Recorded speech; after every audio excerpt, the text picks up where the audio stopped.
I am so excited to talk to you guys about today how to create space for your most important work.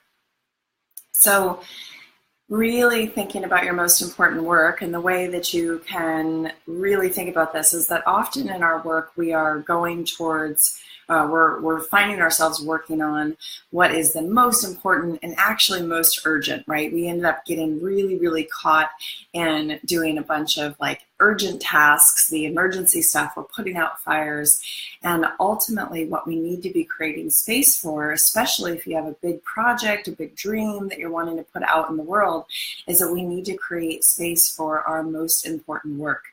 And what is so required if you are really wanting to create something, if you're wanting to plan something, if you're wanting to actually create this body of work and put it out into the world, then you've got to create space for that, right? You can't just be having your attention going on all these emergency tasks. And something that ends up happening so often is that it's almost like working out at the gym, right? Where you think you're going to be able to have time for it, you think you're going to be able to make time for it, and essentially it just keeps getting put on the back burner. You feel like you don't have time for that, or even in all your best efforts of trying to get around to it, it's still not coming around. You're still like, it's like on your list every single day, and it just, you don't get to it. So today I want to talk to you about how do you find the way to create the space? How do you end up actually creating the space that you need to do your most important work?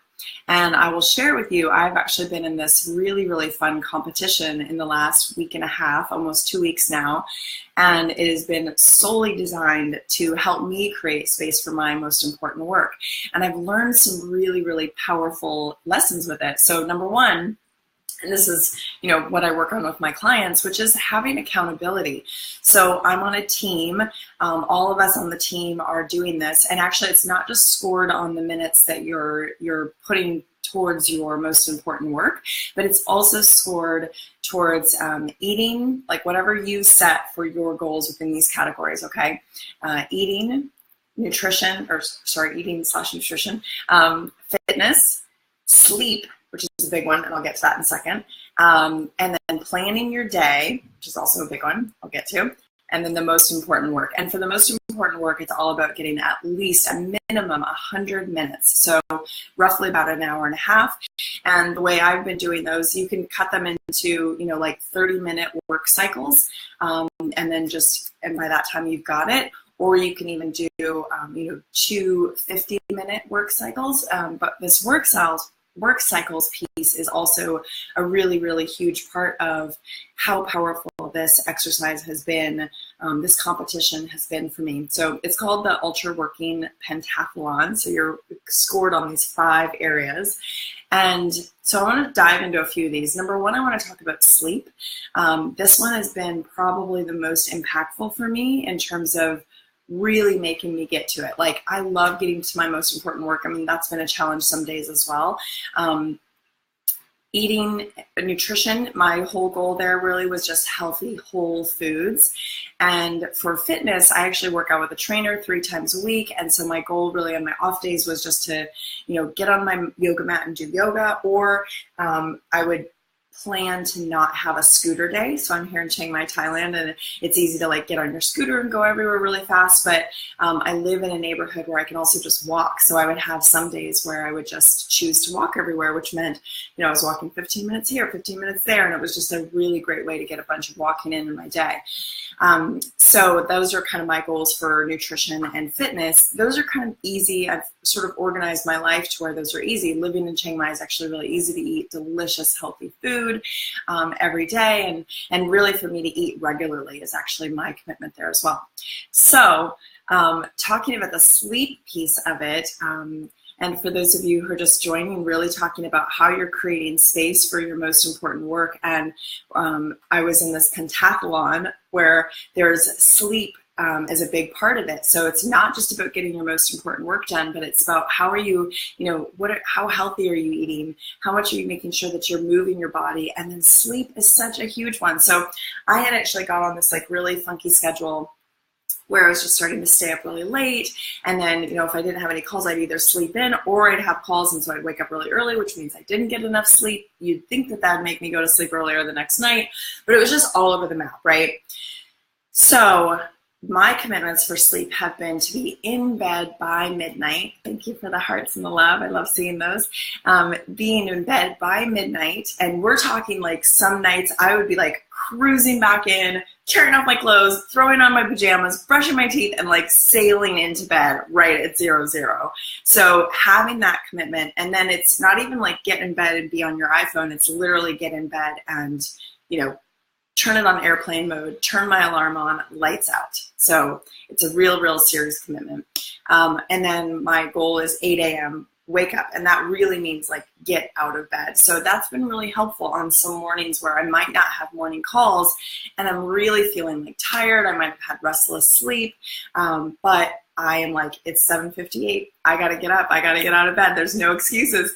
So I cannot tell you how powerful it is for you to be really putting yourself on some kind of a committed cycle like this, and especially for your most important work. Now, I want to actually come back to this specific thing that I shared with the work cycles that we've been doing, because this has been the total freaking game changer for me. And ultimately what this is it's a version of, if you've ever heard of the Pomodoro method. So working in work cycles essentially says, first of all, you have a plan. So you have an intention. Thanks for the love. Hi, Suzanne. So you have an intention and you have a plan for your time and your energy.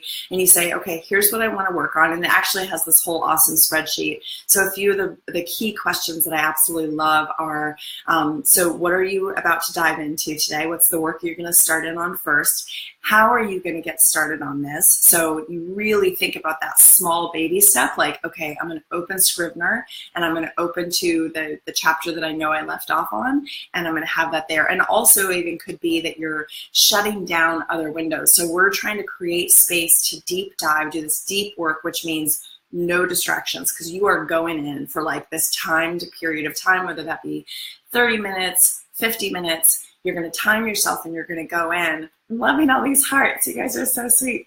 And so really wanting to make sure that you're creating this space for it, which means no distractions. So I actually found that a few times where I'd have distractions come up, and we just are like little, you know, dogs, like little robots where we see something and we hear something and we want to go to it. Or I would just get distracted. I'd have like another tab open that I had open before, or, you know, it's like we're just on autopilot. So really shutting down your other programs so that you're creating this space for this deep work. Like, it'll be there when you get back, right? So making sure that you're creating the space. Okay, so that's the other question, right? Is how are you gonna, what are you gonna do, you know, on this, and how are you gonna prepare? What do you need to do first? Do all those things, clear the decks, I call this. And then it asks you this, one of my favorite questions, which is, why is this important and valuable in your life?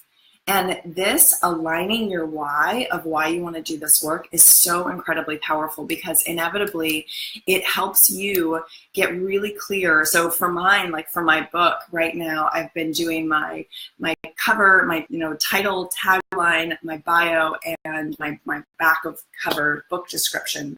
And so as I ran through some cycles of those, it was so motivating for me to be like, you know why? Because when I get this done, I'll be able to get the book cover designed and be able to put it up for pre-sale. Like, that gives me this vision into the future that I'm so excited about, right? And it gets me like, heck yeah, I'm going to work on this bio that feels really hard to write, you know? And so it's all about, and this is a phrase that I say to my clients a lot, which is, what is the outcome that you desire?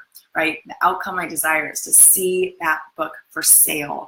And so how cool is that I get to align that into my vision as I'm about to dive into this next 50 minutes of work, right? Which may be actually the first cycle of many. I had many times I was filling out these cycles, like, still working on my bio, but here's what I'm going to do now.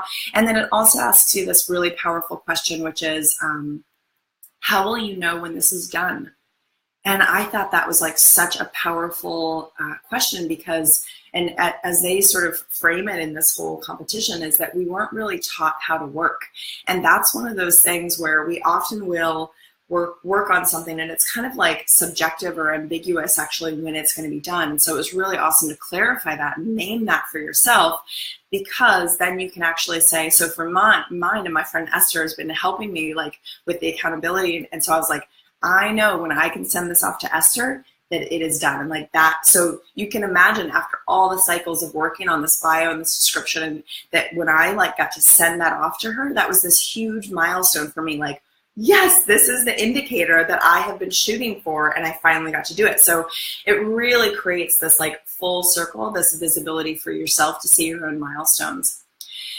So another thing I really want to talk about here is just essentially how often we will have this fear that comes up. So we have a lot of like, whether it's fear or playing small, or this tendency to not actually totally go for it. And here's what happens when you're in a competition like this, when you have an accountability with a coach, when you are really wanting to create and make space. Like if you set yourself a big goal and you go after it, inevitably what's going to happen every single time without fail is you will be met with your resistance. Thank you for the likes and the hearts. I love it. And so you will be, give me more, I love it. Thank you.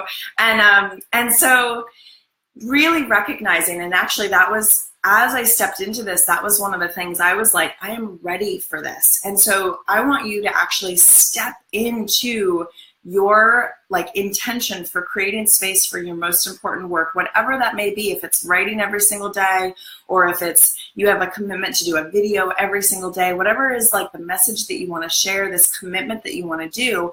And I want you to set out in it going, all right, I am willing to look at the resistance that comes up. I know it's going to come up, and I'm curious about it. Like, let's just see. And then that way, when it shows up, you can go, oh, this is my resistance. Isn't that interesting? So really recognizing that sometimes your resistance is going to come up, and then how will you meet it, right? How will you be in relationship with your own resistance?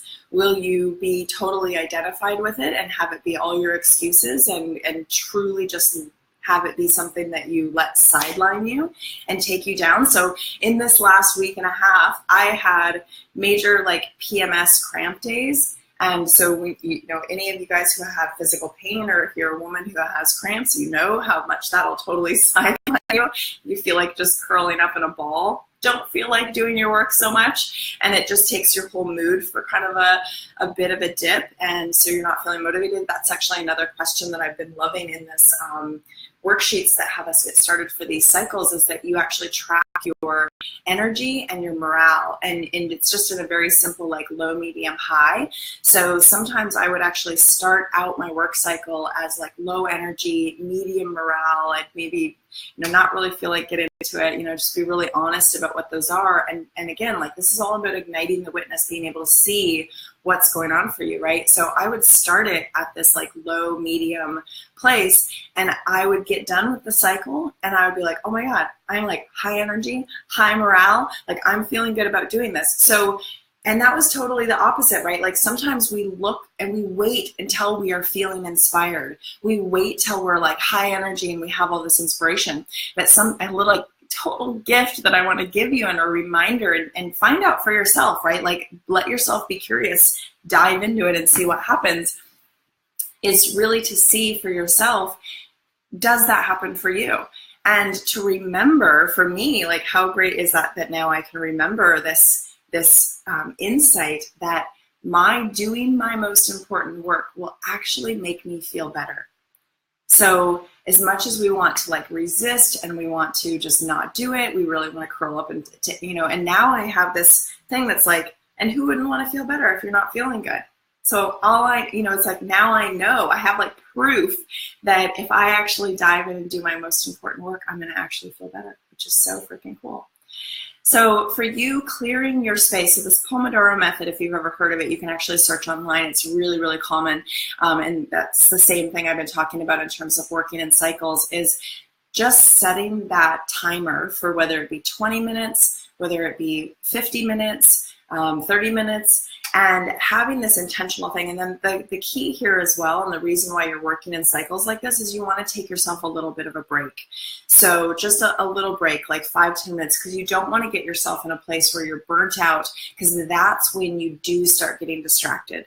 It's when you can't focus anymore. It's when you start wanting to like just scroll through Facebook and like because you're actually subliminally wanting to give your brain a rest. So instead, consciously give your brain a rest, give yourself a rest, take yourself a break. My friend Michaela does a really cool thing where if she's waking up to do her cycles first thing in the morning, she'll do a work cycle and then she'll take a shower. She'll come back, she'll do another work cycle, and then she'll do some yoga. So she actually like integrates into her break, her kind of like getting ready and the things that she wants to do in the morning. So as long as you know that you can come back and you're going to come back, and you can time those breaks as well, so that you can be really intentional and really accountable for the time that you're working, and you can be accountable and really intentional for your breaks. So really get into a relationship with this timer, whether you have a kitchen timer. I just use it on my phone. In fact, I use Siri a lot. So I love using Siri, where you literally just can hold down your home button and you can say, hey, set a timer for 50 minutes. 50, and then also what helps is that you know that timer's going. So it's like you can trust within yourself when you start drifting. Like I totally did this last night. My timer was on and I found myself wanting to respond to a message and taking all this time to like find the right GIF that I could respond to this message. And I was like, what are you doing? Timer's on. Are you seriously spending time right now like looking for the right GIF that you can? And so it was just like, it helps you be so intentional. Clock is ticking. My time right now is totally focused on doing this important work. And so really, really staying committed to that. Sorry, we're getting like a poor connection on this. But I'm so thrilled to hear anything that you guys are working on, whatever you're creating space for. Dan, I know that you've been writing a book, so you probably know all about this, like really creating the space for what is your most important work. You know, what are you wanting to put out in the world, and any important body of work. Actually, this even also goes for planning, reviewing. So any like even weekly plans or monthly plans, end of week planning or reviewing, and end of year, all those kind of reviews and plans that help you sort of see that big picture. This is really the working on your business, not working in your business. It's all the stuff that is going to require a little bit more of your space and your time. It's not the urgent fires. It's literally the most important, not urgent. And that's what we're talking about, is like this most important work that really needs you to clear the decks and clear the space for it to do this deep work. Cal Newport wrote a book about this, and it's called Deep Work. I think that's the title of it. And so it's all about the same topic, is how do you clear space? Oh, and I want to share one other thing before we go, which is a really awesome insight that I have got just this week. So in the competition that I'm in, the scores go up to 600, because you actually get 200 points for your most important work, and every single other category is 100. So if I hit my sleep, my nutrition, my fitness, those are all like 100, 100, 100. Planning my day, and for you, planning your day, highly recommend plan your day the night before, so that when you wake up, you already know that that's planned. You don't have to use your mental energy decision-making power when it's fresh in the morning, and instead you can already have all your windows shut down, already have the thing open that you're wanting to start working on, like really get it planned and prepped to support yourself to dive into that work. And then we get 200 points for the most important work. Well, I had some days where I had some like urgent stuff come up. I had some stressful stuff come up, life stuff come up, and I wasn't able to hit all of my minutes in my most important work. So I had a few days where that was tough to do, and I was just kind of like trying to work my way around the system, learning it. So I had a few days where I didn't hit 600, and I was like 590. I think the lowest I got one day was 560. And what was fascinating about that, and this is like, if I can like send you any message, and you just have to learn this for yourself, but what was fascinating is to watch, as soon as that happened, it wasn't okay with me, right? Like I wanted to make my 600 all the time, but at the same time, once I did that once, it made it easier for me to be like, well, I hit 560 the other day, so 590 is not that bad, right? Like all of a sudden it was okay to be at this like below 600 point, even though it wasn't okay with me, like logically, like somehow that happened. Well, then what was fascinating to see is that after I had hit like 590, 560 a few days, because there's a whole like leaderboard. It's this big competition with people all over the world. And then I'm on a team with 4 of my girlfriends. And so it was awesome to see how it happened where we were like, there was like, you know, you're kind of like in the running and you're placing first because you're hitting your 600s, and then you slowly start going down. And what happens if you essentially are slowly going down and you're not hitting at your peak performance, and it's all of a sudden okay to be below average, how it's so easy to get behind. It's essentially like every single time you're shooting lower and there's people above you that are shooting higher, you're falling behind because it's just that little tiny bit, even if it's 10 points, 20 points every day, that's what's making you all of a sudden not be up to the potential ability of that you totally are. And it's actually not even that difficult to just do it. You just have to commit and do it. So the last 4 days I've been back on like 600, 600, 600, 600. And we just got the results in for this competition this morning. And I saw that I'm in 3rd place out of like all these people all over the world.